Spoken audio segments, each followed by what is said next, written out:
Apocalypse 4, verset 5.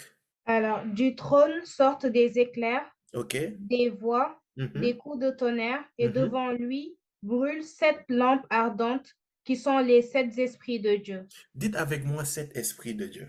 7 esprits de Dieu. Cet Donc, vous voyez que esprit je ne de crée Dieu, rien. Donc, on dit que esprit de Dieu. Apocalypse 4, devant le trône de Dieu, on explique qu'il y a quoi?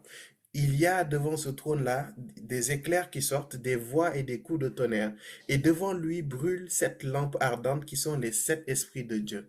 Et vous allez voir que devant le trône de Dieu, il y a 7 esprits et on dit que ces 7 esprits-là, ce sont des lampes ardentes. Amen. Alors, je tiens à préciser que ça ne veut pas dire qu'il y a 7 Saint-Esprits. Non.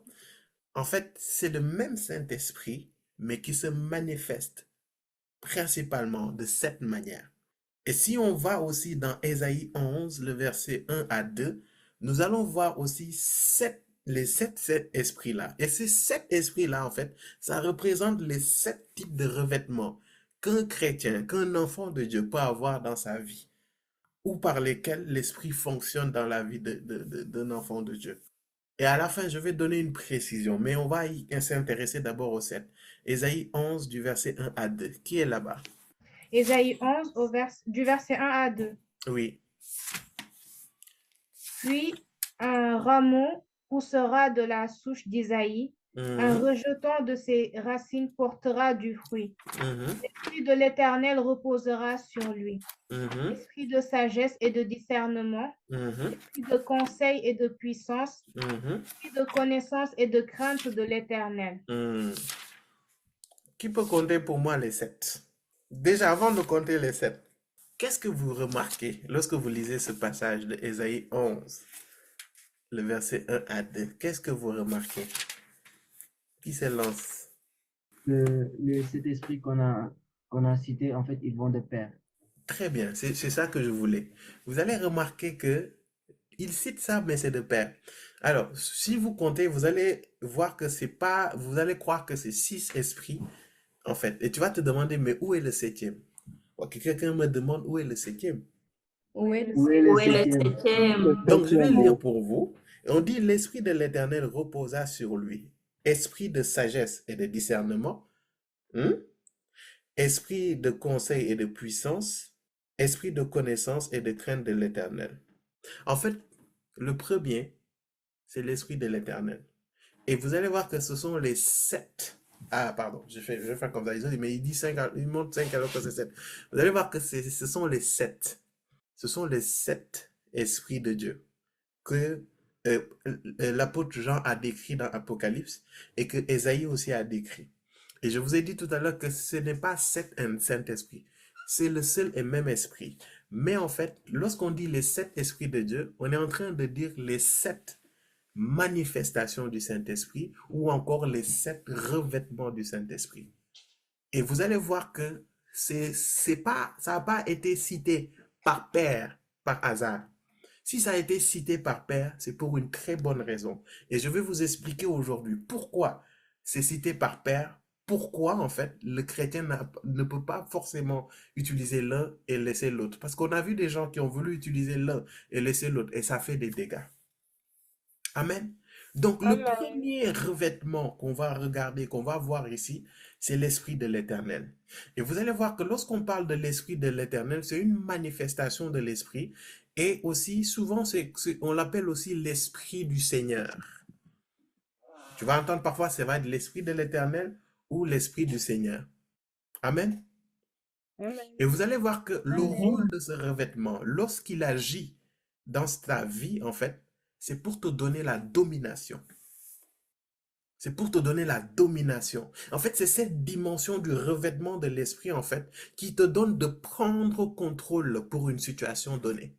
Lorsque ce revêtement agit et activé dans ta vie, ça te donne cette capacité de dominer sur les situations, de dominer sur l'adversité. Et c'est pour cela qu'à chaque fois que vous allez voir qu'on parle de l'Esprit du Seigneur ou de l'Esprit de l'Éternel, vous allez souvent voir ce caractère de l'Esprit-là qui domine, qui prend le contrôle en fait, et qui te donne la capacité en fait d'avoir la victoire sur quelque chose.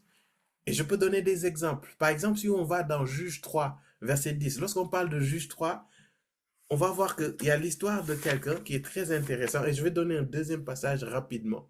Vous allez voir que je vais vite, mais après, je vais y aller étape par étape. Juge 3, verset 10, l'Esprit Mhm. de l'Éternel fut sur lui.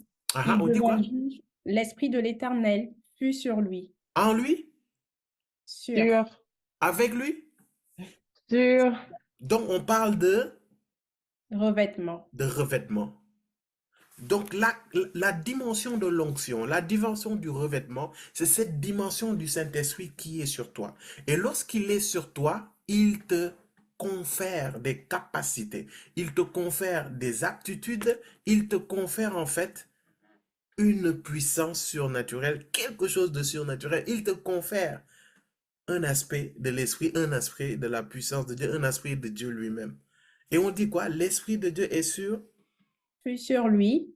Mhm. Il devint juge en Israël et il partit pour la guerre. Waouh! Donc, cette dimension du revêtement de l'Esprit de l'Éternel, c'est pas pour que ça vienne pour toi et puis tu dors. Mhm. Non, non, non, Mhm. non, c'est pas là pour que tu puisses dormir. On va aller dans Juge 6 aussi. On va aller regarder l'histoire de Gédéon rapidement. Les enfants d'Israël firent ce qui déplaît à l'Éternel, et D'accord? l'Éternel les livra entre les mains de Madian pendant Mhm. 7 ans. Wow. La Mhm. main de Madian fut Donc, puissante. petit contexte, c'était le peuple d'Israël qui était sous l'influence, sous la domination des Madianites, n'est-ce pas? Et on connaît l'histoire, on va un peu avancer, hein? Et vous allez voir que le Seigneur va apparaître, l'ange de l'Éternel va apparaître à Gédéon. Et tu lui dis que l'Éternel soit avec toi, vaillant héros. Et tu vas voir que ce Gédéon qui se posait des questions, qui se disait il n'était pas capable. Non, on va lire. Lisons pour que les gens puissent voir vraiment. On continue. On va aller à partir du verset euh, 7. 12. À partir du verset 7. Ok. Lorsque les enfants d'Israël crièrent à l'Éternel au sujet de Mhm, Madian, mhm, l'Éternel envoya un prophète aux enfants d'Israël. mhm, Il leur dit, ainsi parle l'Éternel, le Dieu d'Israël. Je vous ai fait monter d'Égypte et je vous ai fait sortir de la maison de servitude. Je vous ai délivré de la main des Égyptiens et de la main de tous ceux qui vous opprimaient. mhm, Je les ai chassés devant vous et je vous ai donné leur pays. Je vous ai dit, je suis l'Éternel, votre Dieu. Vous ne craindrez point les dieux des mhm, Amoréens dans le pays desquels vous habitez. mhm, Et vous n'avez point écouté ma voix. mhm, Puis vint l'ange de l'Éternel et il s'assit sous le térébinthe d'Ophra qui appartenait à Joas de la famille d'Abiézer.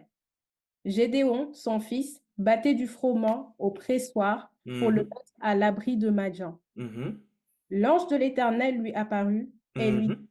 l'Éternel est avec toi, vaillant héros. L'Éternel est avec toi, vaillant héros. Mhm, Gédéon lui dit, ah, mon Seigneur, si l'Éternel est avec nous, pourquoi toutes ces choses nous sont-elles arrivées? Et mhm, où sont tous ces prodiges que nos pères nous racontent quand mhm, ils disent, l'Éternel ne nous a-t-il pas fait monter hors d'Égypte?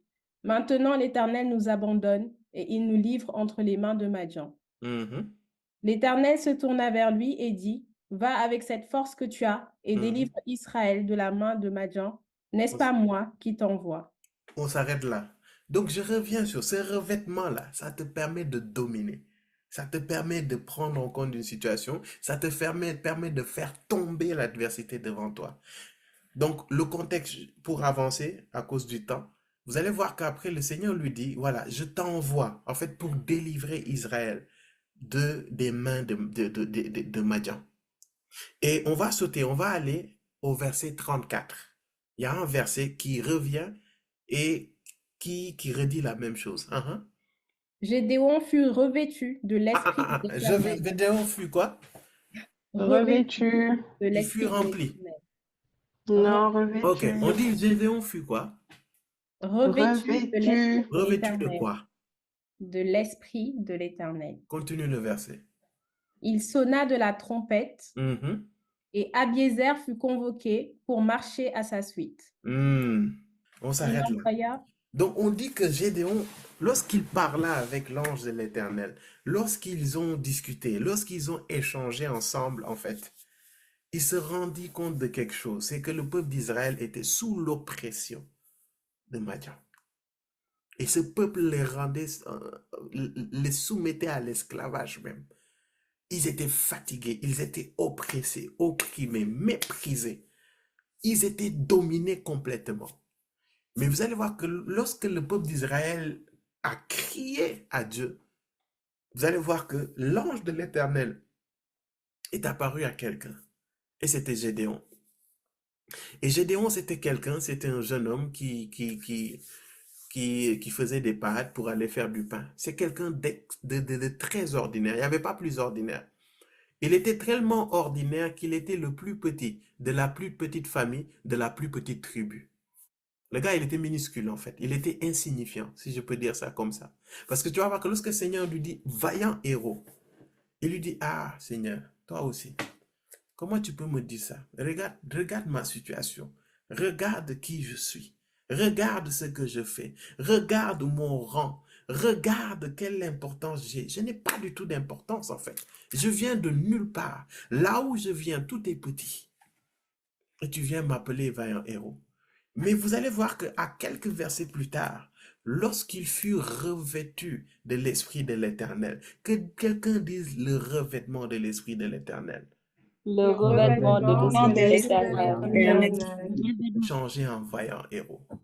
Amen. Je Amen. prophétise Amen. sur la vie de quelqu'un ici. Amen. Amen. Si tu étais Amen. insignifiant, Amen. si tu te voyais Amen. faible, si tu te Amen. voyais comme étant quelqu'un qui ne peut rien réaliser, Amen. parce que Amen. le revêtement de l'Esprit de l'Éternel te localise. Ce Amen. revêtement fait de toi un vaillant héros dans ta famille, un Amen. vaillant héros dans ton entreprise, un vaillant Amen. héros dans ton pays, un vaillant héros dans ton continent, un vaillant héros dans ce monde, et cela dans le nom puissant et précieux et puissant de Jésus. Amen. Amen. Bien-aimé, tu vas Amen. voir que parfois tu vis des situations, tu vis des combats, tu regardes à ta vie, tu regardes à ta famille, toi-même tu es frustré, tu es très frustré et tu te sens, comment je peux dire ça? Tu te sens vraiment démuni, tu te sens vraiment, comment je peux dire le mot? Incapable. Incapable, impuissant. Tu te dis, mais comment vais-je faire?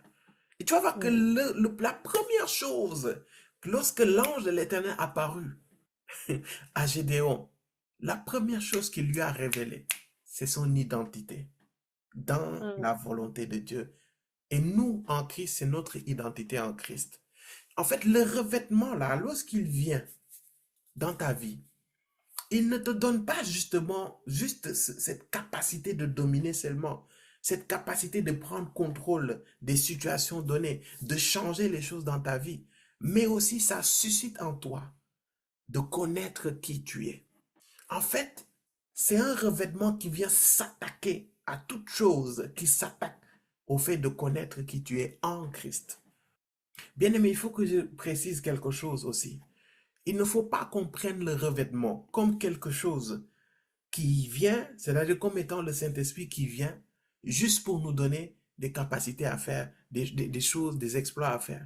Le revêtement aussi travaille notre homme intérieur. Et c'est à travers le travail de notre homme intérieur que les fruits vont apparaître vers l'extérieur. Est-ce que Amen. quelqu'un me comprend? Et c'est à cause de ça, durant nos 12 jours de jeûne, nous avons pris une période où on avait compris que le revêtement a besoin de se confondre, de se confronter plutôt à ton caractère, à ton intelligence. Ton caractère, c'est ce que tu es en d'autres termes. Ton intelligence, c'est comment tu perçois les choses, comment tu vis les choses. Et tu vas voir que lorsque tu laisses ce revêtement non seulement te localiser et travailler dans ta vie, il change ton caractère, il change ton intelligence pour que ce que le Seigneur veut, cette domination que le Seigneur veut te donner, que cela puisse être effectif dans le nom de Jésus. Et cet esprit de l'Éternel, là, lorsqu'il te localise, il te donne la victoire sur les esprits de famille, sur les esprits qui ont battu ta vie. Amen. Amen.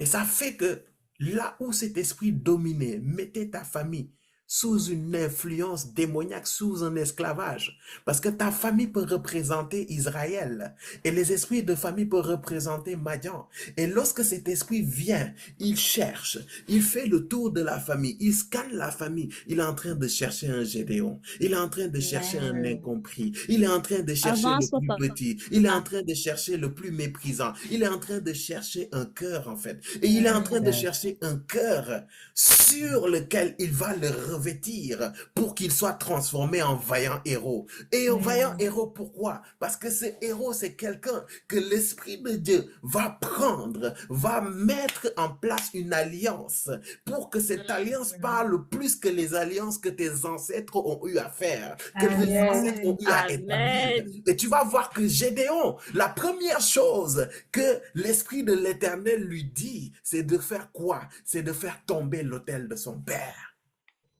Yes. Ce revêtement, lorsqu'il vient, Yes, c'est un amen. revêtement qui aide à faire tomber les autels qui ont été établis par ta famille, dans ta vie.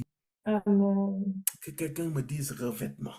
Revêtement. Revêtement. Bien aimé, il y a des combats dans ta famille. Pour gagner ça, tu as besoin du revêtement du Saint-Esprit. Yes. Si tu crois que c'est pas le hard working, si tu crois que c'est juste par le dur labeur, parce que tu as un bon travail, un bon salaire, parce que tu crois que ta famille va être changée, bien aimé, toi tu es né, tu n'as même pas fait un siècle. Hein. Tu es né et tu as trouvé dans ta famille des alliances qui ont plusieurs siècles. Et c'est toi, du haut de tes vingtaines, trentaines, quarantaines, que tu crois que, cinquantaines, que tu crois que tu vas faire tomber ça. Tu as besoin d'une puissance surnaturelle. D'une Yes. puissance qui peut rivaliser. Non, même pas rivaliser. Qui peut dominer, anéantir cette puissance-là, linéaire. Cette puissance par rapport à ta lignée. Tu n'as aucune idée de ce que tes ancêtres ont eu à faire. C'est pour cela que tu as besoin du revêtement du Saint-Esprit. Tu as besoin du revêtement de l'Esprit de l'Éternel qui vient sur toi. Parce que Gédéon, vous allez voir que lorsque l'Esprit de l'Éternel l'a parlé, il lui dit, tu vas prendre les autels de ton père et tu vas faire tomber les autels de ton père. Et tu vas établir mon autel. Prophétiquement, c'est très fort. En fait, Gédéon s'est établi comme une porte, comme je vous le disais là, pour que l'Éternel puisse agir à travers Israël. Parce que pour le cas de Gédéon, non seulement le Seigneur est passé à travers sa famille, mais le Seigneur l'a utilisé pour libérer tout un peuple. Yes. Toutes les personnes là, les petits plaisantins qui disent que j'ai une grande destinée, j'ai une grande destinée, j'ai une grande destinée. Frère, avant de parler de grande destinée, sois délivré déjà des démons de ta famille, avant de parler de grande destinée. Et le Seigneur a parlé, a opéré par rapport à un protocole divin. Et ce protocole, c'était quoi? Il était conscient que il y avait des entités spirituelles qu'on appelle les Baals, qui étaient sur le peuple d'Israël. Et si vous allez voir que c'est ces mêmes entités spirituelles que les Madianites, en fait, utilisaient. Et vous allez constater que pour que Gédéon soit effectivement un vaillant héros, Dieu a jugé bon d'abord de le délivrer de cet esprit qui planait sur toutes les familles d'Israël, d'où le fait qu'il devait faire tomber les Baals. Et quand il l'a délivré de cela, maintenant, oh, il fut revêtu. Et à travers ce revêtement-là, il a pu être utilisé en tant qu'homme, en tant que vaillant héros, pour qu'il puisse dominer sur ces Baals-là. Comment veux-tu combattre avec l'esprit de masturbation si toi-même tu continues de te masturber? Il faut que tu sois délivré de ça. Comment tu peux être utilisé pour chasser l'esprit de mensonge si toi-même tu mens matin, midi, soir? C'est pour cela que tu as besoin d'être visité, d'être capacité pour que tu puisses avoir la domination et la victoire sur l'adversité. L'esprit de l'Éternel, le revêtement de l'Éternel, c'est ce revêtement qui vient te donner la domination, qui vient te donner cette capacité vraiment, lorsqu'il y a des situations qui sont devant ta vie, que tu puisses prendre contrôle de ces situations et que tu ne subisses plus ces situations. C'est-à-dire, lorsque cet esprit est saturé en toi, il se passera des choses dans ta vie et autour de ta vie. Tu te lèves, tu déclares, tu parles et la situation s'arrête. Et vous allez voir que le Seigneur Jésus-Christ, c'est celui qui a opéré par perfection sur tous les 7 revêtements. C'est pour cela, Luc 4,18 dit quelque chose. J'y vais rapidement. C'est toujours dans l'Esprit de l'Éternel. Je vous ai dit, quand on parle de l'Esprit de l'Éternel, on parle aussi de l'Esprit du... Seigneur. Très bien, l'Esprit du Seigneur. Donc, on va lire ensemble Luc 4, à partir du verset 18. J'aime trop ce verset. Il dit quoi? Il dit, l'Esprit du Seigneur, n'est-ce pas? Il n'a pas dit quoi? Il a dit l'Esprit du Seigneur. En d'autres termes, c'est l'Esprit de l'Éternel. Et il dit, toi, l'Esprit du Seigneur est Sur moi. en moi, Sur moi. avec moi, Sur en moi. dessous de moi. Sur moi. Que quelqu'un dise avec moi, revêtement. Revêtement. Donc, il dit, l'Esprit du Seigneur est sur moi, parce qu'il m'a consacré par onction pour annoncer la bonne nouvelle aux pauvres. Que quelqu'un dise avec moi, témoin.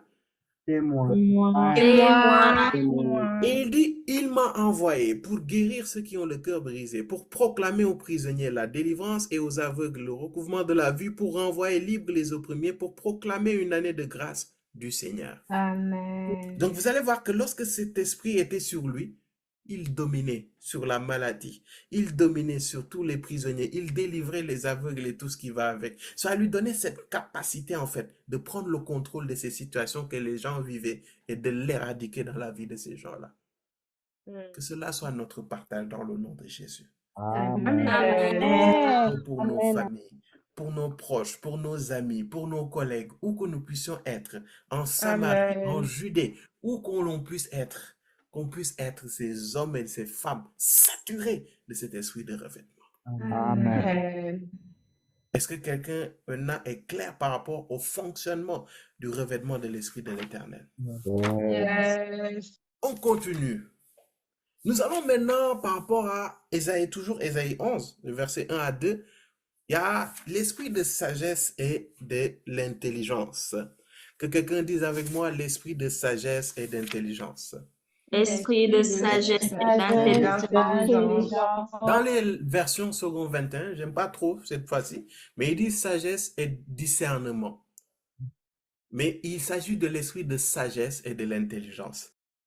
Vous allez voir que ce revêtement, on les a mis par couple, c'est pour une bonne raison. En fait, lorsque l'esprit de sagesse, on commence par lui, vient dans ta vie, en fait, c'est ce revêtement de l'esprit qui te dit, en fait, qu'est-ce qu'il faut faire. C'est ce revêtement-là qui vient et qui te donne cette capacité de prendre des décisions, cette capacité-là de prendre des décisions, pas juste comme ça, mais selon la volonté de Dieu. Lorsque ce revêtement te localise là, tu sais ce qu'il faut faire au temps T. Tu ne sais pas, hein, mais tu ne sais pas comment, mais tu le fais. Et souvent, tu vas entendre des gens dire, non, je ne sais pas pourquoi, mais j'ai fait ça. Quelqu'un dise l'esprit de sagesse. Esprit de sagesse. L'esprit de sagesse. Et vous allez voir que bon, ici on a parlé aussi de discernement quand il s'agit de l'intelligence. Mais vous allez voir que dans Proverbe 8, verset 15, on dit quelque chose par rapport à la sagesse que j'aime beaucoup. Il dit, c'est à moi qu'appartiennent le conseil et le succès. Je suis l'intelligence, la puissance m'appartient. Par moi, les rois règnent et les dirigeants ordonnent ce qui est juste. En fait, dans ce passage du psaume, c'est extraordinaire, mais en fait, c'est l'esprit de sagesse qui est en train de parler. Si vous lisez tout le chapitre, en fait, c'est le revêtement même qui parle. Et il dit, par moi, les rois et les dirigeants ordonnent ce qui est juste. Par moi, gouvernent les chefs, les grands et tous les juges de la terre. C'est le revêtement même qui parle. Il dit par moi. Les rois règnent et les dirigeants ordonnent ce qui est juste. Et vous allez voir que c'est bizarre, non? Le revêtement même qui parle de lui-même. C'est pour te dire que le revêtement, c'est pas juste un vêtement spirituellement, tu penses que c'est un vêtement qui vient te... C'est le Saint-Esprit qui te revêt, c'est le Saint-Esprit qui vient te couvrir, qui vient te... Et il va continuer à parler avec toi. Il va opérer avec toi.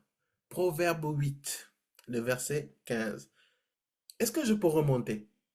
Le verset 12, il dit quoi? Moi la sagesse, pour montrer que c'est bizarre, c'est la sagesse qui parle. Il dit, moi la sagesse, j'habite le discernement. Il dit en d'autres termes, moi la sagesse, j'habite l'intelligence. Il continue, il dit, et je possède l'art de la réflexion. Craindre l'Éternel, c'est détester le mal. L'arrogance, l'orgueil, la voix du mal et la bouche perverse, voilà ce que je déteste. Je vais te dire quelque chose. Si tu veux vraiment opérer avec le revêtement de la sagesse, bannis ces choses de ta vie. Tu vas voir une dimension de sagesse surnaturelle être déployée dans ta vie. Il dit, craindre l'Éternel, c'est détester le mal. L'arrogance. Un arrogant ne peut pas être, c'est pas sage. Quelqu'un qui est sage ne peut pas être arrogant. L'orgueil, la voix du mal, la bouche perverse. Voilà ce que je déteste. Il continue, il dit, c'est à moi appartiennent le conseil et le...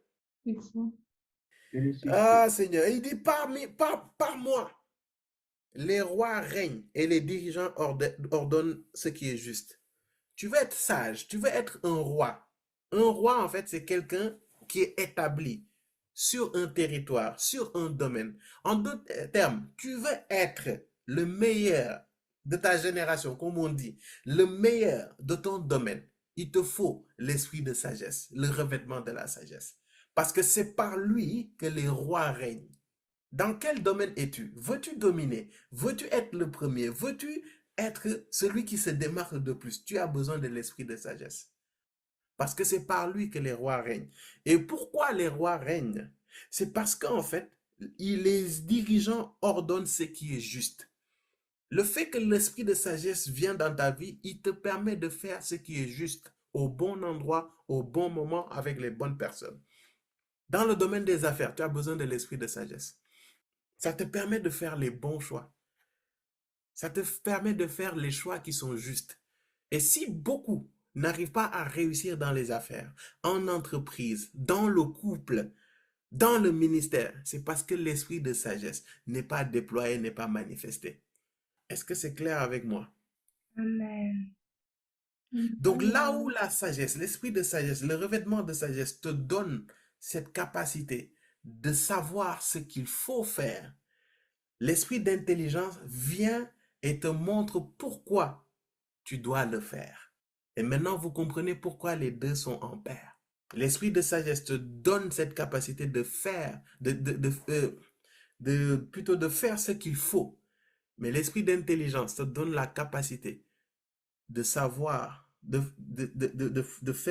savoir le pourquoi de ce que tu fais.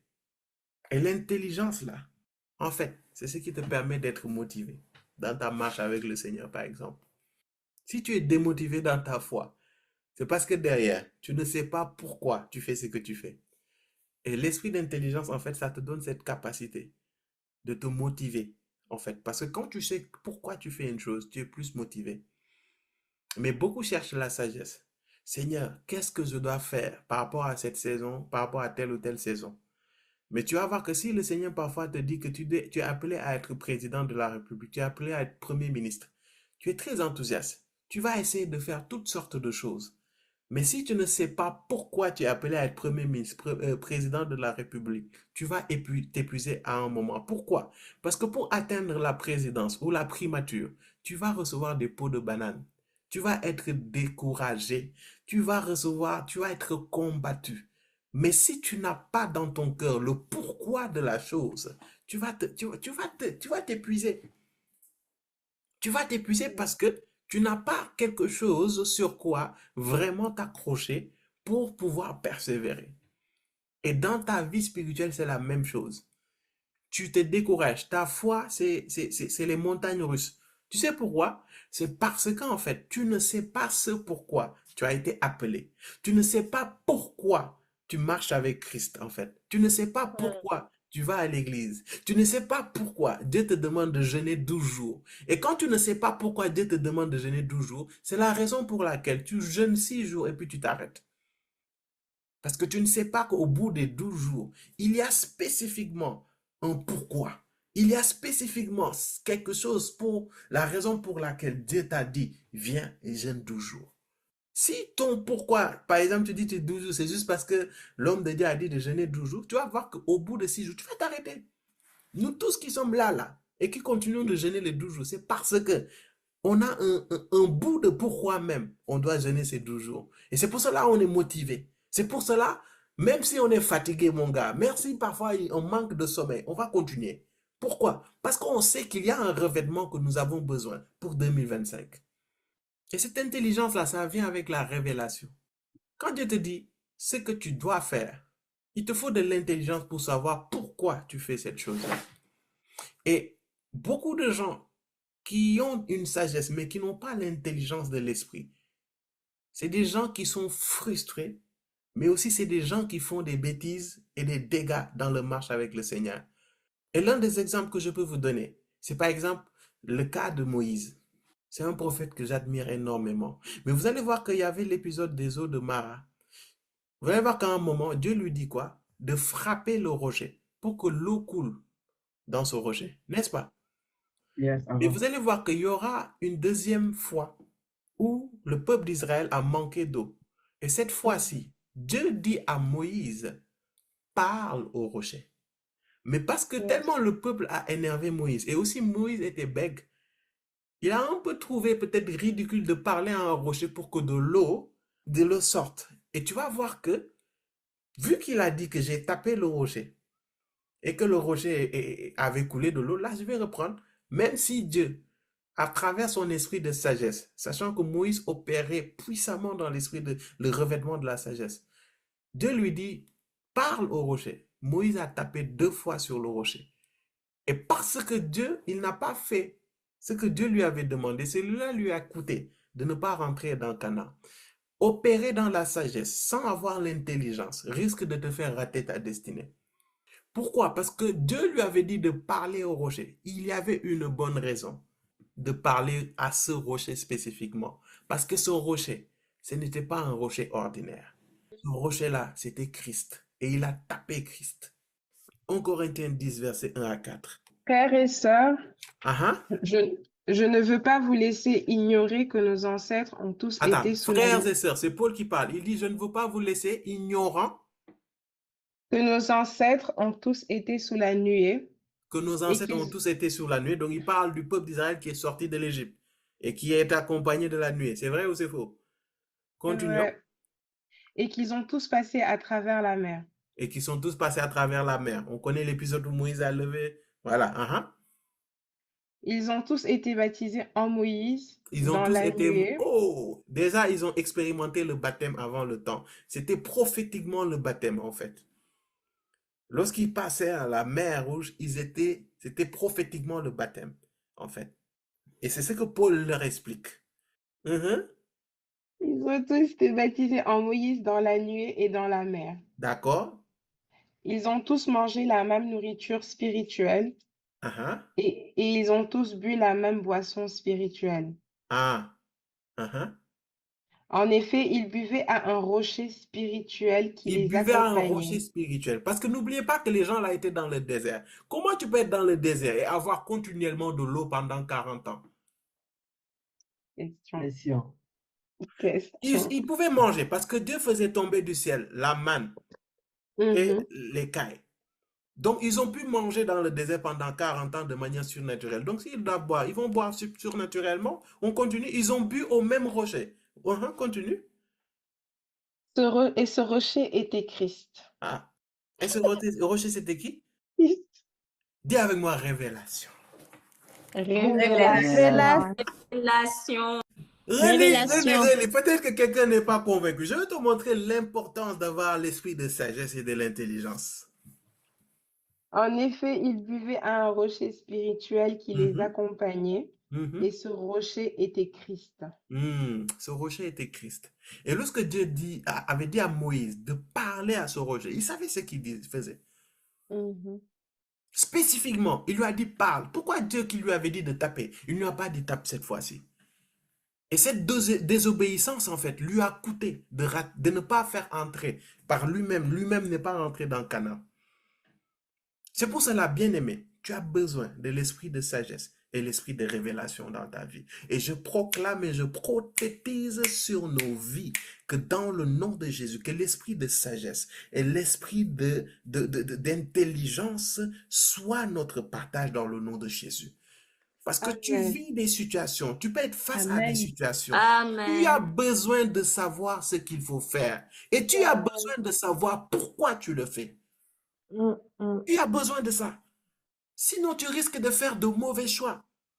Tu vis des situations, tu vis des combats. Il y a des choses qui sont dans ta vie, tu ne comprends pas pourquoi. Il te faut l'esprit de sagesse et l'esprit d'intelligence. Il te le faut. Il te le faut. Et j'oublie de dire que quand on parle de l'esprit de l'intelligence, on parle aussi de l'esprit de révélation. Quand on parle de l'esprit d'intelligence, on parle aussi de l'esprit de révélation. C'est la même chose. Quand on parle d'intelligence, c'est révélation. Parce que si Dieu te dit de faire ça, c'est la révélation qui te permet de savoir pourquoi tu le fais. Parfois, Dieu va te dire, il ne faut pas te marier avec ce jeune homme, avec cette jeune femme. Et parfois, c'est difficile. Si tu ne sais pas le pourquoi, il te faut la révélation. Parfois, tu es au chômage. Mais parce que tu manques de l'esprit de sagesse et d'intelligence, tu ne sais même pas où déposer et pourquoi tu dois déposer ça. Est-ce que je parle à quelqu'un? Amen. Pourquoi tu as un Amen. célibat chronique? Tu ne sais pas le pourquoi, tu ne sais pas comment. Et c'est pour cela, même dans ta marche avec le Seigneur, tu as besoin de l'esprit de sagesse et d'intelligence. Sinon, ta marche avec le Seigneur va être vraiment déception sur déception, découragement sur découragement. Et c'est malheureusement la raison pour laquelle beaucoup d'entre nous abandonnent la foi. Beaucoup d'entre nous s'apostasient. Beaucoup d'entre nous sont refroidis. Beaucoup d'entre nous s'éloignent du Seigneur. Parce que, en fait, tu ne laisses pas l'esprit de sagesse et l'esprit d'intelligence opérer dans ta vie. Le Saint-Esprit, il te dit souvent ce que tu dois faire et pourquoi tu dois pas le faire, pourquoi tu dois le faire. Mais tu ne l'écoutes pas, tu ne lui obéis pas. Et après, tu es le premier à te plaindre que Dieu t'a oublié. Et pourtant, Dieu t'a parlé. Ce que tu vis là, la situation dans laquelle tu es, la situation dans laquelle ta famille est, ton entreprise est, ton projet professionnel est là, Dieu t'a parlé. Mais que cet esprit de sagesse et de révélation ou d'intelligence soit restauré dans nos vies au nom de Jésus. Amen. Amen. Amen. Amen. Et pour cela, Amen. l'apôtre Paul dit quelque chose d'hyper important dans Éphésiens 3, le verset 3. Et vous allez voir que c'est ça, hein? C'est la même chose qu'il dit. Il dit, Éphésiens 3, verset 3, il dit, bon, on dit, moi, Paul, je suis prisonnier de Jésus-Christ. Pour vous, le non-juif, si du moins vous avez appris comment je fais part de la grâce de Dieu qui m'a été confiée pour vous, de la grâce de Dieu qui m'a été confiée pour vous. Il dit, c'est par révélation qu'il m'a fait connaître ce mystère, tel que j'ai déjà écrit en quelques mots. Bon, je vais sauter. Il dit, il n'a pas été porté à la connaissance des hommes des générations passées, comme il a maintenant été révélé par l'Esprit et à ses saints apôtres et prophètes. Ce mystère, c'est que les non-juifs sont co-héritiers des juifs. Je prie que Dieu de notre Seigneur Jésus-Christ, le Père de gloire, vous donne quoi? Un esprit de sagesse et de De révélation. Les deux sagesse vont et de de pair. révélation. Un esprit de sagesse et de révélation. Qui vous le fasse connaître. Il te faut les deux, si tu veux vraiment le connaître. Parce que si tu as l'un sans avoir l'autre, tu vas être démotivé à un moment. Parce que tu vas faire des choses sans les comprendre. Et c'est ce qui a engendré les religions. Mm. Mm. Je me tais. Mm. Je me tais. Les religions ont quand même une certaine sagesse. Parfois, ils savent ce qu'ils doivent faire.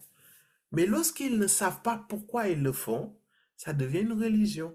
Et ça fait que la puissance, la portée spirituelle qui doit être derrière, n'y est plus. C'est pour cela, Dieu nous appelle à une relation. Cette relation, c'est quoi? D'aimer Dieu et de savoir pourquoi on aime Dieu. On est tous là, ah, Jésus t'aime, ok, pourquoi tu l'aimes? On va aller au deuxième couple. C'est l'esprit de conseil et de force. Et force, on peut aussi transformer ça par puissance. Parfois, en fait, c'est quasi le même mot qui peut avoir toutes ces définitions-là, en fait. Là où la sagesse te dit ce qu'il faut faire, l'intelligence te dit pourquoi tu dois le faire, le conseil te dit comment l'exécuter. Là où la sagesse te dit ce qu'il faut faire, l'intelligence te dit pourquoi tu le fais, le conseil te dit comment exécuter ces révélations que Dieu t'a données. Il te donne en fait la stratégie pour exécuter les plans de Dieu. Je ne sais pas si quelqu'un commence à faire les nuances, ou bien il faut qu'après tu t'essayes, que tu réécoutes l'enseignement pour faire la nuance des choses. Yes. En fait, c'est cette dimension de l'esprit qui vient, qui te dit, ok, tu dois être délivré des forteresses. Waouh, la sagesse de Dieu. Tu dois être délivré des forteresses parce qu'en fait, ces forteresses te retiennent pour faire la volonté de Dieu. Waouh, quelle intelligence divine. Mais en fait, pour que tu sois délivré de ces forteresses, il faut que tu obéisses à la parole de Dieu. Il faut que tu cherches Dieu lui-même. Waouh, quel conseil divin. Et tu vas voir que quand tu es conseillé, quand tu as la stratégie en fait, quand tu as la stratégie et quand tu commences à agir, tu commences à chercher Dieu et tout, la puissance vient se manifester. La force vient se manifester. C'est pour cela que tu as besoin de l'esprit de conseil et de force. L'esprit de conseil et de puissance. Parce que la Bible dit aussi que c'est dans le calme et la tranquillité que la force de Dieu se trouve. Dans le calme. Amen. Dans le Yes. calme et la tranquillité. C'est la Bible qui le dit. Et Amen. tu sais, la capacité d'entendre ce que tu dois faire, pourquoi tu le fais et comment tu le fais, fait que la force de Dieu se manifeste parce que tu es calme et tu es tranquille. Nous Yes. paniquons souvent parce que nous ne savons pas qu'est-ce que Dieu dit par rapport à cette situation, par rapport à nos vies. Vérité. Moi-même qui te parle, je sais ça. Ouh! Quand le silence de Dieu est stressant. Yes. Yes. Je sais ce qui se... Hey! Tu es devant une situation, tu es devant un cas, mais tu pries matin, midi, soir. Dieu ne te calcule pas. Tu stresses, toi-même tu sais. Je sais. Yes. Là, on se dit, Dieu ne me parle plus. C'est-à-dire là, tu te poses des questions, tu te dis, mais qu'est-ce qu'il y a? La Bible dit, c'est dans la tranquillité et le Yes. calme que la force de Dieu se trouve. Donc la force de Dieu se trouve dans le calme et la tranquillité. Et le calme et la tranquillité, c'est cette capacité. C'est lorsque tu sais ce qu'il faut faire, pourquoi tu le fais et comment tu le fais. Et je tiens à préciser que lorsqu'on parle de force ou de puissance, vous allez voir que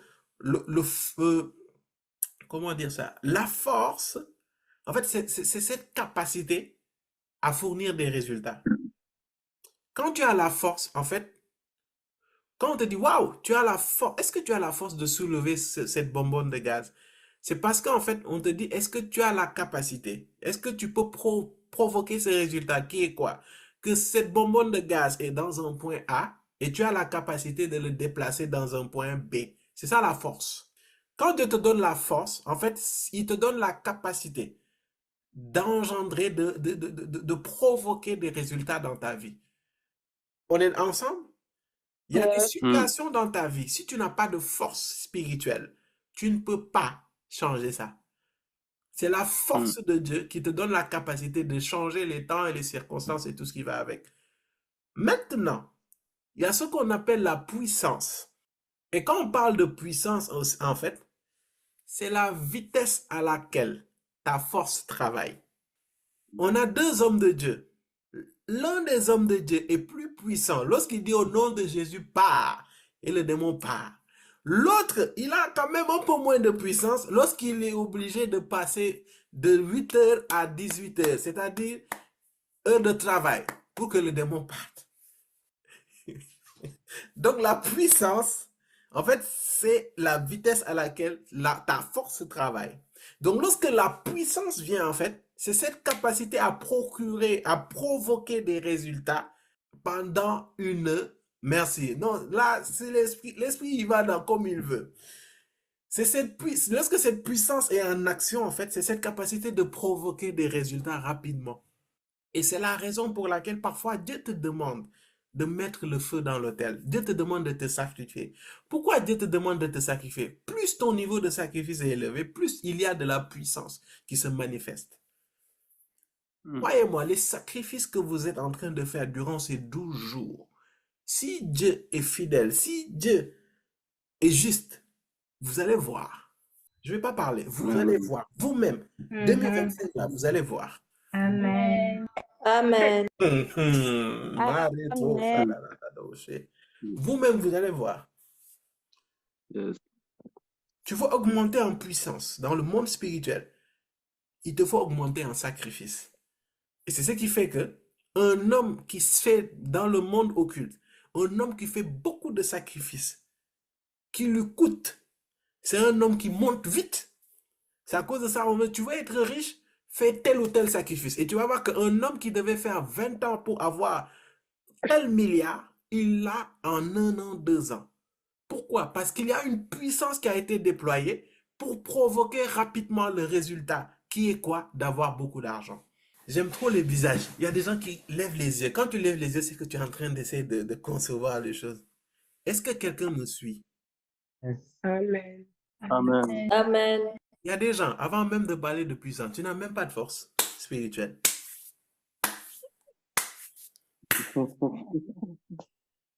Toi-même, l'histoire de puissance, oublie. Toi, déjà, il faut que tu... Eh, Seigneur. Ça dit, toi là même, tu dois d'abord travailler ta force spirituelle.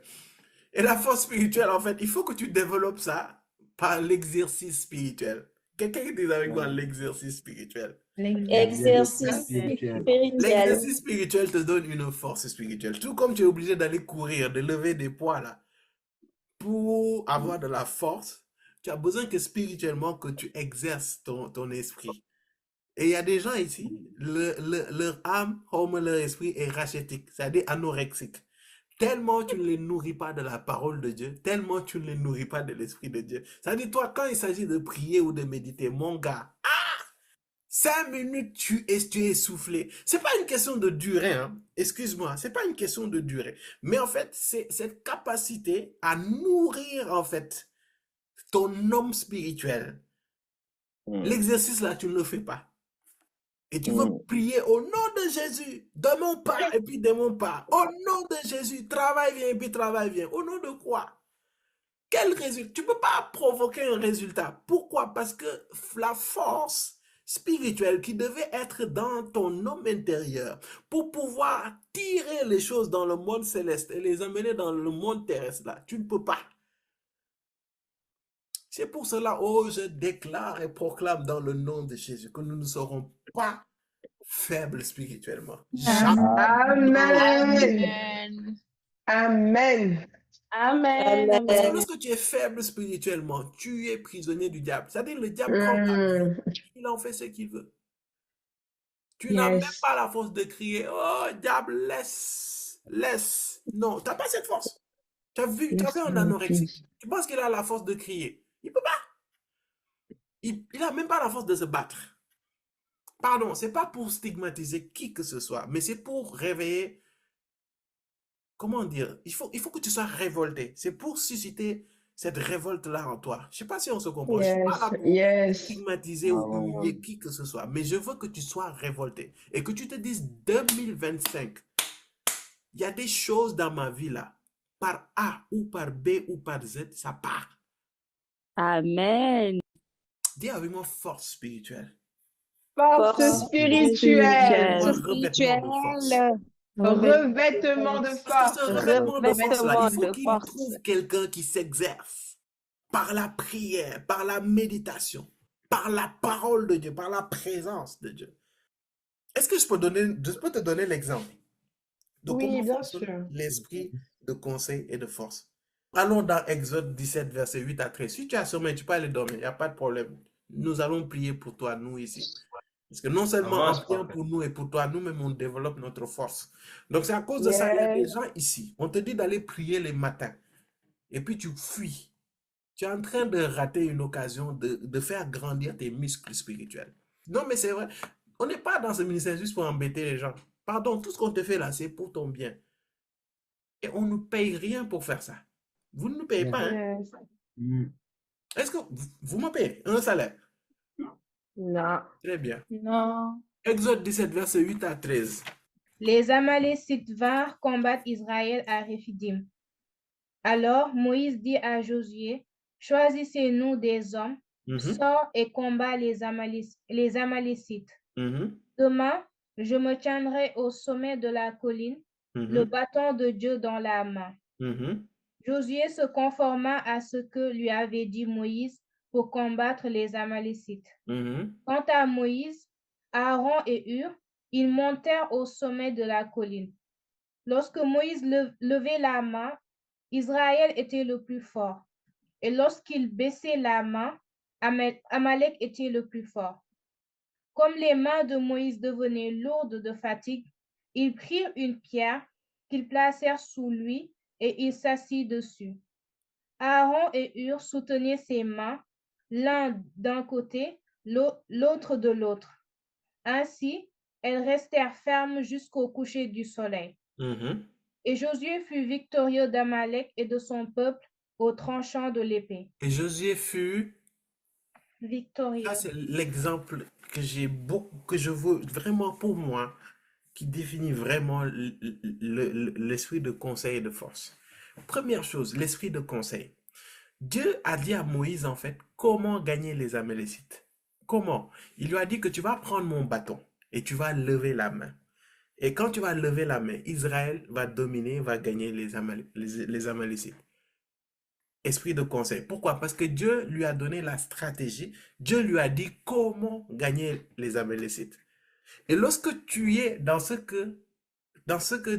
le comment de Dieu veut que tu opères, il y a forcément une force, une puissance qui est libérée. Parce que Dieu lui-même, lui, se trouve dans sa parole. Lorsqu'il dit sa parole là, sa parole est oui et amen. Ça dit que il déploie son ministère angélique pour que ces choses se réalisent. Donc Dieu a conseillé Moïse du comment gagner les Amalécites. Comment? Il lève les bras. Et quand il lève les bras, Israël domine sur Amalécite. Mais dès qu'il baisse les bras, ça veut dire qu'il n'est plus dans le conseil de Dieu qui est de lever les bras pour qu'Israël gagne. Et vous allez voir que les Amalécites commencent à dominer sur Israël.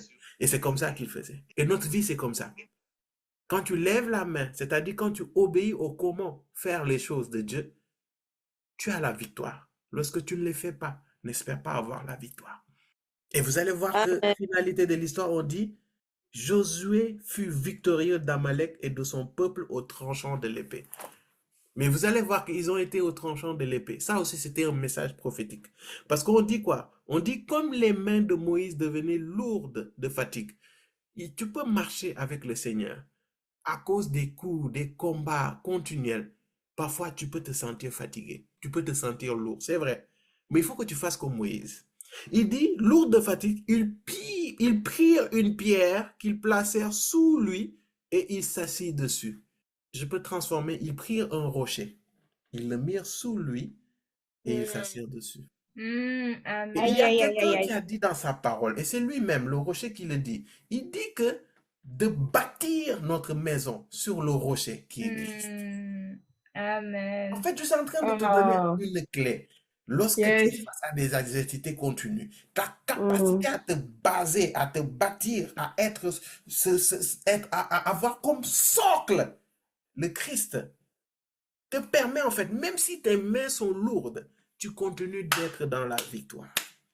Et on continue, il dit quoi? Ils prirent une pierre qu'ils placèrent sous lui et il s'assit dessus. Et on dit quoi? Aaron et Hur soutenaient ses mains, l'un d'un côté, l'autre de l'autre. Ainsi, elles restèrent fermes jusqu'au coucher du soleil. Tu as besoin non seulement du rocher qui est Christ, mais tu as besoin d'une famille spirituelle. Tu as besoin d'un frère. Tu as besoin d'une sœur en Christ qui te challenge, avec qui tu grandis, avec qui, lorsque tu veux baisser les bras, ils te relèvent les bras. Ils te disent avance. Tu peux le faire. Tu vas y arriver. Et tu vas voir que l'esprit de force, Prêche. l'esprit de puissance va continuellement se manifester dans ta vie. Pourquoi? Parce que tu es ton rocher et tu es dans une famille spirituelle où tu peux évoluer. Yes, amen. Et quelqu'un dise avec moi esprit de force. Et Esprit de force et de conseil. Des conseils. Et lorsque tu n'as pas le conseil de Dieu, ça fait que tu n'as pas ce que tu veux. Tu sais ce qu'il faut faire, tu sais pourquoi il faut le faire, mais tu n'as pas de résultat. Pourquoi? Parce que tu ne sais pas comment t'y prendre. La chose, c'est pas juste d'avoir la révélation. Oh. Nous tous, on est là. Chaque mercredi, on est enseigné par des paroles de qualité. Mais parfois, il y a des choses, on galère à déployer ça dans notre vie. Dieu te dit d'être délivré de l'esprit de peur. Mais jusqu'à présent, on n'y arrive pas. Pourquoi? Parce que le comment même, tu n'es pas encore dans le comment pour que la puissance de Dieu puisse être déployée, que tu sois délivré de ça. Et c'est pour cela, dans Jacques 4, 3, il est dit quelque chose. Jacques 4 au verset 3. Tu lis calmement. Vous demandez et vous ne recevez pas, parce que vous demandez mal, dans le but de satisfaire vos passions. Relis pour moi. Là, tu as le relu pour les autres. Moi, il faut que tu relises pour moi. Vous demandez et vous ne recevez pas, parce que vous demandez mal, dans le but de satisfaire vos passions. Dieu dit, c'est même Dieu qui a dit demandez et vous recevrez. Mais il dit, vous demandez et vous ne recevrez pas, parce que vous demandez mal, dans le but de satisfaire votre passion. Quelqu'un qui satisfait sa passion, c'est parce que c'est une personne qui ne sait pas quoi faire selon la parole de Dieu, pourquoi il doit le faire selon la parole de Dieu et comment il doit le faire selon la parole de Dieu. Et lorsque tu n'as pas ces choses, il n'y a pas une force, une puissance d'en haut qui va se manifester dans ta vie.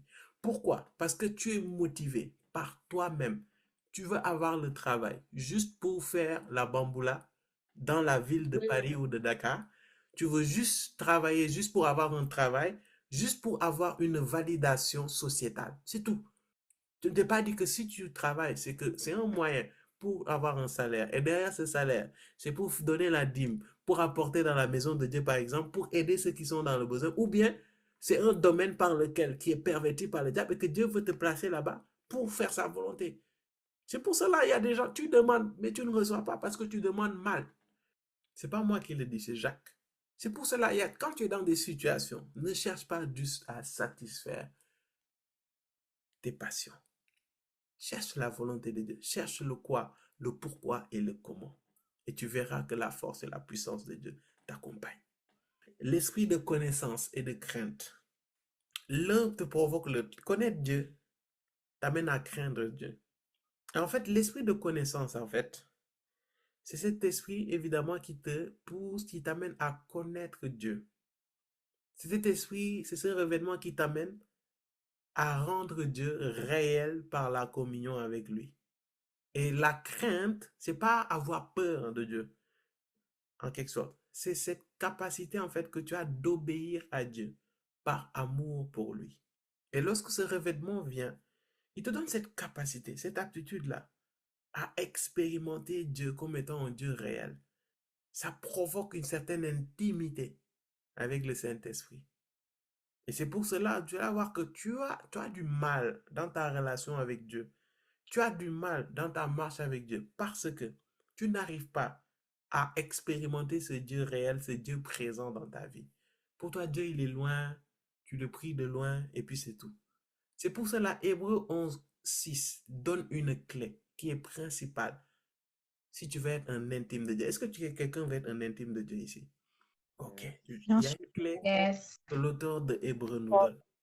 Hébreux 11, verset 6. Or, sans la foi, il est impossible d'être agréable à Dieu, car il faut que celui qui s'approche de lui croit que Dieu existe et qu'il récompense ceux qui le cherchent. La clé pour expérimenter une intimité, pour expérimenter une présence profonde de Dieu. C'est ça. Ça a l'air simple, mais parfois on a du mal à appliquer ça. Il dit, il faut que celui qui s'approche de lui croit que Dieu existe et qu'il récompense ceux qui le cherchent.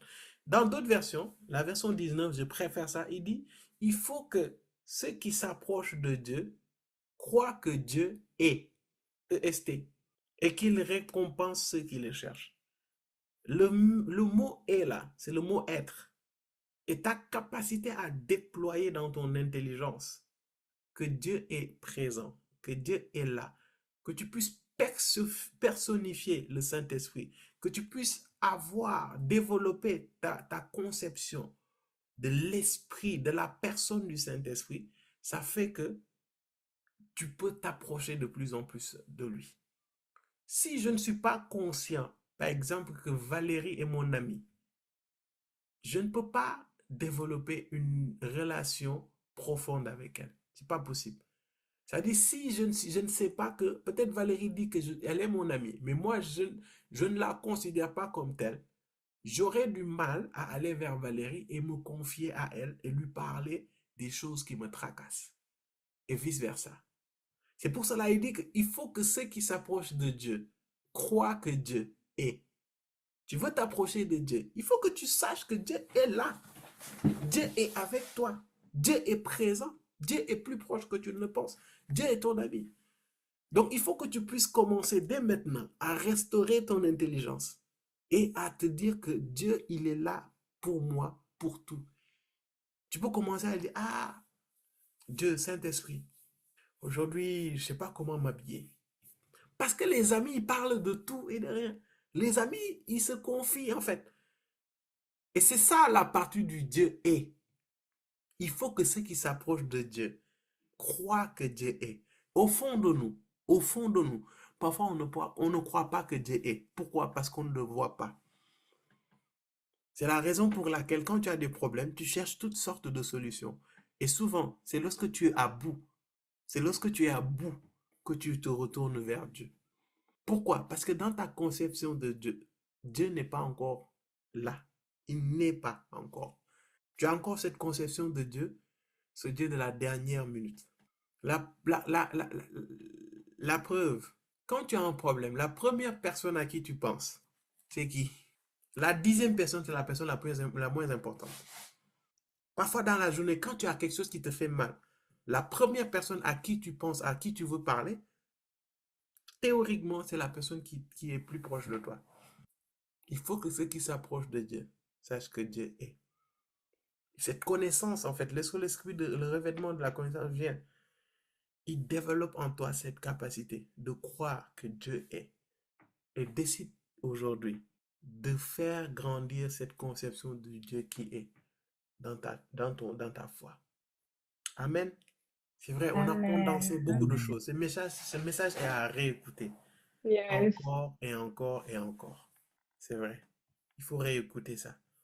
Mais il faut que tu comprennes que le revêtement, ça va être cette dimension du Saint-Esprit qui va te communiquer, qui va t'amener en fait à atteindre ces choses, à pouvoir réaliser ces choses.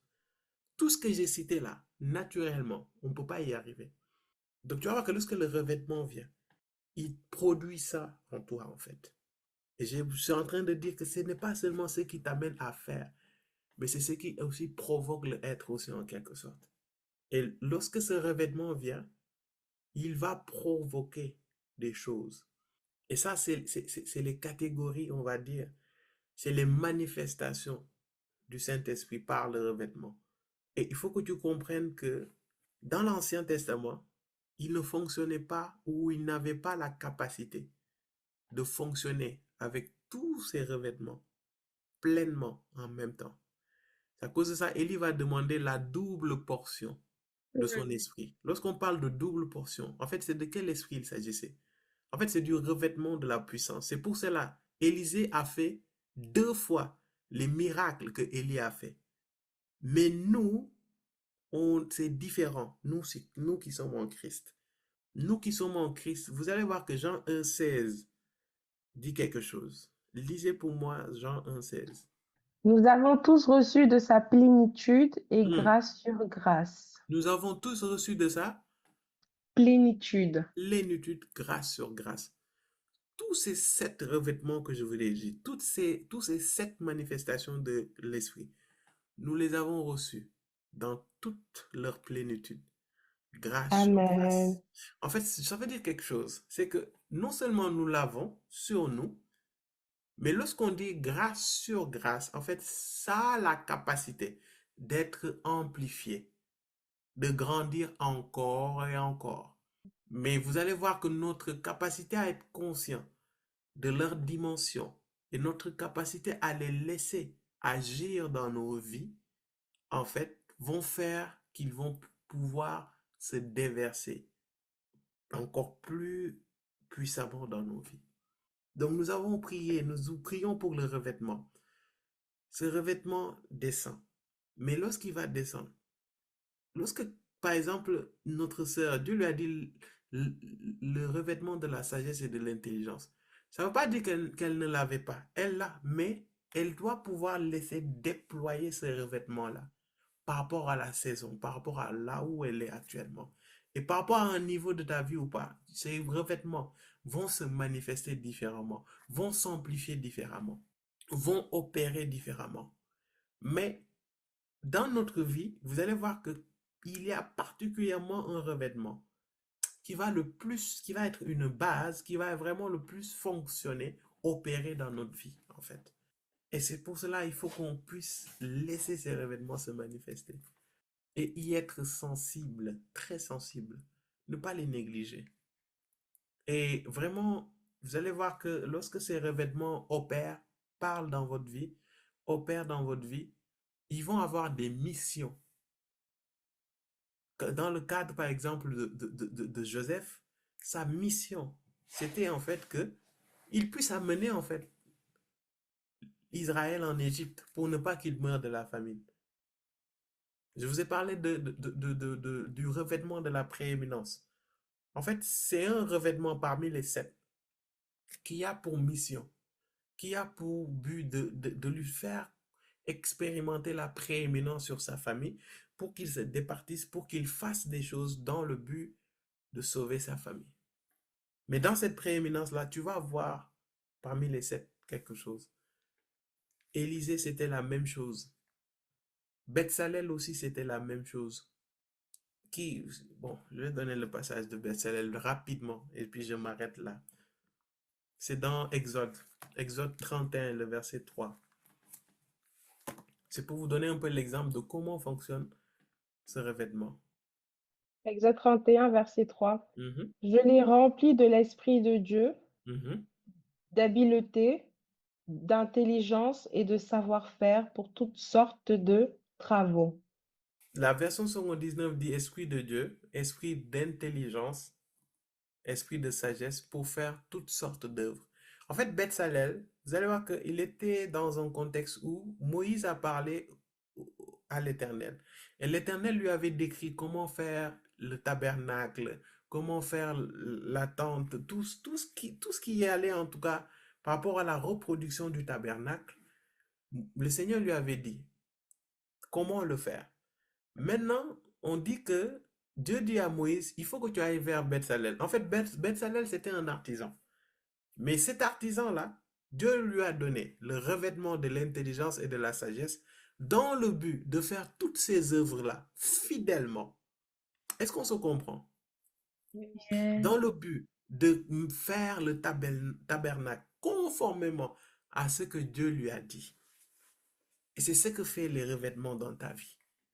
Ça dit que ce sont les manifestations là, mais par rapport à ce que Dieu veut que tu fasses. Et la finalité, en conclusion, il faut que tu retiennes quelque chose par rapport au revêtement. Et c'est dans 2 Corinthiens 3, à partir du verset 5. Et on clôture avec ça.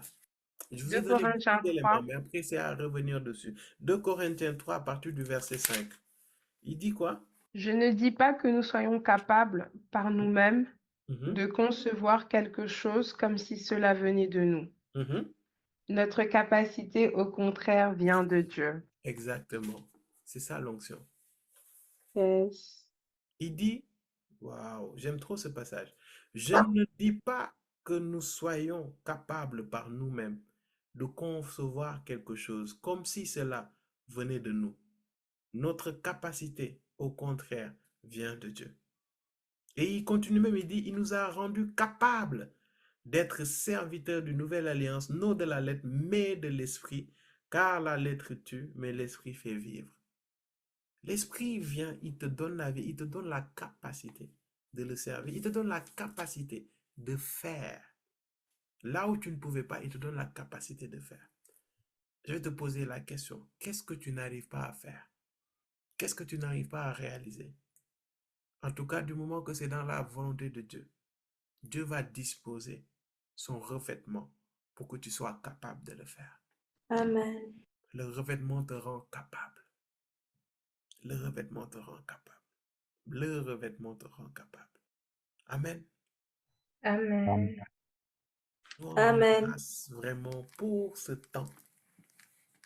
Il y a beaucoup de choses qui ont été dites, mais c'est à part, vous allez vous poser, réécouter encore et encore.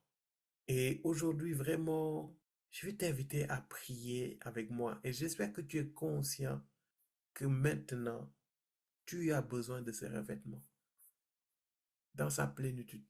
Et il faut que tu pries, que tu déclares que le Seigneur manifeste cela dans ta vie. Il le faut. Il le faut.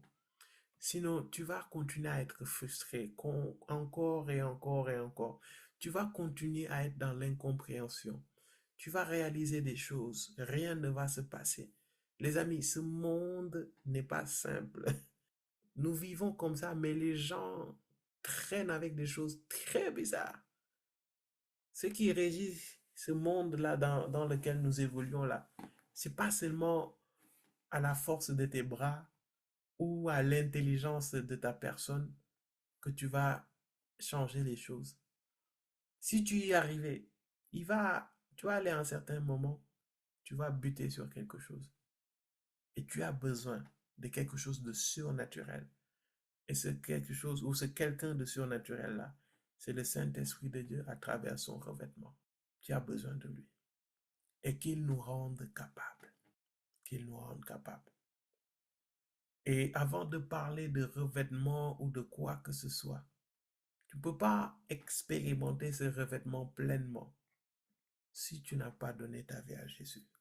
Avant quoi que ce soit, avant qu'on aille parler de ces revêtements pour que ces revêtements nous localisent, qu'ils opèrent dans nos vies, qu'ils changent nos vies, tu as d'abord besoin du Saint-Esprit.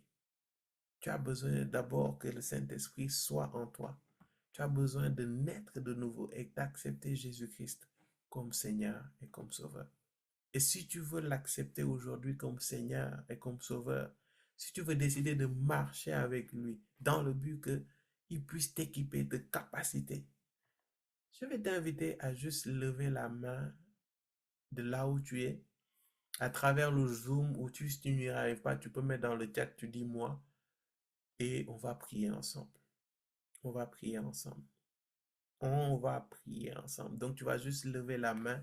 Si tu veux donner ta vie à Jésus, si tu veux l'accepter aujourd'hui comme Seigneur et comme Sauveur, et vraiment prendre la décision de marcher avec lui, je vais t'inviter à lever la main via le Zoom ou via le chat. Tu te manifestes pour que je puisse prier pour toi. La Bible dit, lorsque vous entendez ma voix, n'endurcissez pas vos cœurs. Donner sa vie à Jésus, c'est le premier pas à faire. C'est le premier. C'est le premier pas à faire avant de parler de revêtement ou de quoi que ce soit. Et de là où tu es, je vais t'inviter, si tu le peux, à activer ton micro. Et on va prier ensemble. Et tu vas prier, tu vas répéter avec moi avec assurance, avec foi. Tu vas le faire avec moi et dire, Seigneur Jésus, Seigneur Jésus, aujourd'hui, aujourd'hui, tu m'as parlé tu m'as parlé et j'ai entendu ta voix. et j'ai entendu ta voix. Aujourd'hui, je décide Aujourd'hui, je de marcher avec toi. de marcher avec de toi, de marcher avec toi, de t'accepter comme Seigneur et comme Sauveur. de t'accepter comme Seigneur et comme Sauveur. Seigneur Jésus, Seigneur Jésus, Seigneur Jésus, prends ma vie, prends prends ma ma vie, transforme-la, transforme-la, sois au contrôle. sois au contrôle. Au nom de Jésus, au nom de Au nom de Jésus. Jésus, Amen, amen, amen. Amen. On va acclamer le Amen, Seigneur Amen. pour ceux qui ont fait ce merveilleux choix. Amen. Et vraiment, Amen. moi je crois, c'est le cas même, c'est la décision la plus importante que tu aies pu faire. Yes, Et Amen. nous tous, nous avons eu à le Amen. faire. Et lorsque tu prends cette décision, tu as besoin de frères et de sœurs qui te tiennent par la main et qui t'accompagnent vraiment au quotidien. Rappelle-toi de l'esprit de conseil et de force. Et nous allons appliquer cela. Et ce ministère est là pour ensemble que nous puissions marcher, grandir dans le Seigneur. Soyez bénis et que le Seigneur vous garde et vous protège dans le nom de Jésus. De là où nous sommes, élevez la voix. Et tu vas demander que le Seigneur te revêt particulièrement. Et je prie que lorsque tu vas prier, il y a une dimension de revêtement dont tu as besoin particulièrement dans cette saison dans laquelle tu es. Donc, je vais t'inviter à élever la voix et à prier le Seigneur par rapport à ça. Lodo shata pariada ko shanta. Père, Seigneur, je te bénis je te rends grâce et je te bénis. pour ces moments de partage. Merci Seigneur pour ta grâce, merci pour ta miséricorde. Merci Père pour ce temps que tu as permis que nous puissions passer dans ta présence. Esprit de Dieu, tu nous as inspirés, tu nous as parlé, tu nous as enseigné, tu nous as instruits par rapport au Saint-Esprit de Dieu. Et tu nous as permis de connaître les caractéristiques de chaque Esprit de Dieu. Père, tu dis dans Jean 1,16 que nous l'avons reçu dans toute sa plénitude, grâce sur grâce. Nous avons reçu le Christ dans toute sa plénitude, grâce sur grâce. Nous avons reçu l'Esprit de Dieu dans toute sa plénitude, grâce sur grâce. Mais aussi nous recevons, nous acceptons, nous demandons, nous prions pour le revêtement dans toute sa plénitude, grâce sur grâce. Aujourd'hui, particulièrement, Père, dans le nom de Jésus, tout comme tu avais promis le revêtement de la puissance d'en haut aux disciples, aux 120 disciples, Seigneur, et que tu leur as manifesté, donné cela dans la chambre haute, Père. Père, que cela soit notre partage ici et maintenant dans le nom de Jésus. Père, alors que je prie, nous nous attendons à toi. Manifeste-toi, manifeste ta présence, manifeste ta puissance dans le nom de Jésus. Afin que, Père, que l'Esprit de l'Éternel, l'Esprit de sagesse et d'intelligence, l'Esprit de connaissance et de conseil, l'Esprit de conseil et de force, que l'Esprit de connaissance et de crainte de l'Éternel nous revête tous dans le nom de Jésus. Père, par rapport à notre caractère, par rapport à notre intelligence, par rapport, Père, à notre destinée, à la saison dans laquelle nous sommes conscients qu'il y a un revêtement particulièrement qui doit être manifesté, qui doit être libéré dans nos vies, Père. Et nous prions et déclarons dans le nom de Jésus que cela nous localise, que cela se manifeste. Père, équipe-nous, Père. Nous avons besoin de toi. Nous avons besoin de ta puissance. Nous avons besoin de ta force. Ipariadako shendeleleko santa. Lokos kiteke pelianako shedeke. Lovo shandebolo shandeke leko santa. Ipalialako shandeleko santa. Lokos kiteke leko shanta kalarabo shanta. Ipariadako shendeleko santa. Alors que je parle, j'entends esprit de sagesse et esprit d'intelligence dans les relations, dans les relations, dans les relations. Recevez-le maintenant, recevez-le maintenant, Recevez-le maintenant dans le nom de Jésus.